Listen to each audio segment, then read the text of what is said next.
Воду греем для того, чтобы там потом можно было помыть или еще что-то. Короче, снимаем опалубку, снимаем все эти кирпичи, все вытаскиваем. И с обратной стороны здесь вот подмазываем все, все вот здесь подмазываем глиноземистым цементом с крошкой шамотной и с песком.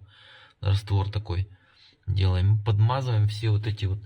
Вот тут получаются такие полосочки шамотного кирпича. Они же служат, ну как, они поднимают внутрь опалубку из объединенной проволоки. Не опалубку, а это арматуру. Прутки. Вот. Ну и сами как жесткость работают. Вот это все подмазываем. Все вот эти несовершенства какие-то здесь, если остались, где-то все это вот подмазываем, выглаживаем. Ну и все. Тут уже все железобетонно. Дальше у нас получился вот такой вот зуб, да, вот плоскость. То есть между вот этой вот плоскостью, вот наклонной, она вот там идет до арки. Вот здесь фанерочка упирается вверх арки. То есть вот эта вот часть, вот эта часть и вот эта точка, где зуб сам, вот до этой точки по высоте получается 12-15 сантиметров. Ну, по технологии, по букварям. Вот. Ну, в моем случае 15 там тоже получилось примерно. Вот. И все, вот у нас плоскость зеркала внутреннего, вот она. А дальше здесь уже идет вертикальная дальше стенка. То есть дым вот так будет и уходить вверх. Вот эта часть, это уже, как сказать, передняя стенка трубы. Здесь будет.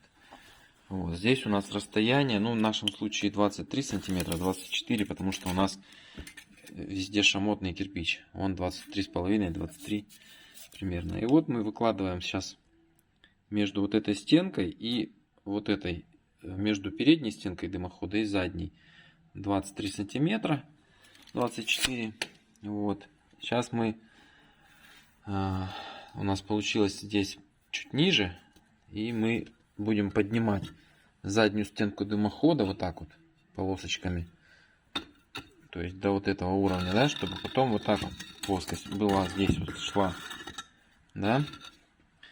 То есть поднимаем вот эту заднюю стенку дымохода, поднимаем, ну здесь есть, и следующий кирпич уже кладем вот так. Следующий за 6, за 5 рядов мы сделаем дымосборник. То есть вот эта плоскость остается целая, а вот это подрезается.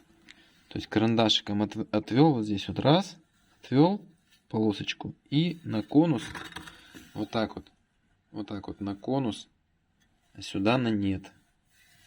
Снял станком. И получается кладешь, здесь уже получается такая плоскость наклонная. То есть дым плавно будет, не будет ударяться в эту ступеньку, а будет плавно по плоскости, которую мы сделаем вот так, спилим, будет подниматься вверх. Ну и вот этот дымоход будет сужаться вот так вот по мере, ну, следующий ряд еще вот так положим, следующий еще вот так, да, и до 26-25 сантиметров примерно сузим, да. Дымосборник поднимется уже на уровень самого камина или выше на один ряд, посмотрим как. Вот, и так вот получится уже дымоход. По центру все это центруется по биссектрисе. Отсюда расстояние до центра отмеряем. Отсюда центр отмеряем. Делаем серединную линию. Ну, как бы вот все углы. Потом дымоход, когда начнем класть, от этого угла до стенки одинаковое расстояние. От этого угла до стенки дымохода одинаковое расстояние должно быть. То есть все симметрично. Чтобы когда человек подходит к камину, у него было видно симметрию. Потому что если не симметрично будет, то ну, будет как-то кривить, косить человека, выворачивать. Возможно, может и нет.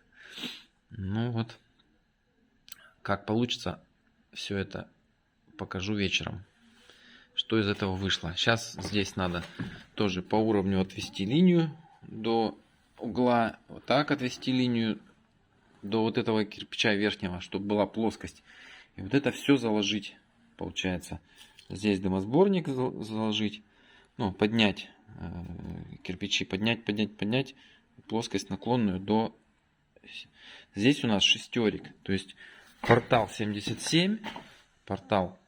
Вот у нас кружало наше стоит, да? Портал 77. 7 рядов, да? На 8 уже стоит арка. На 8 на пятке вот 7. Ну, получилось даже 6,5, да? Вот. Раз, два, три, 4, 5, 6, 7. 7 ряд, на 8 уже арка стоит. То есть это вот... Ну и здесь дымохода примерно получается 4,5 метра. И мы его делаем уже шестерик в сечении. То есть 25 на 25. Ну или там 24 на 24. Ну все, до следующих встреч. Димас. Димка Кузнецов, до следующих встреч.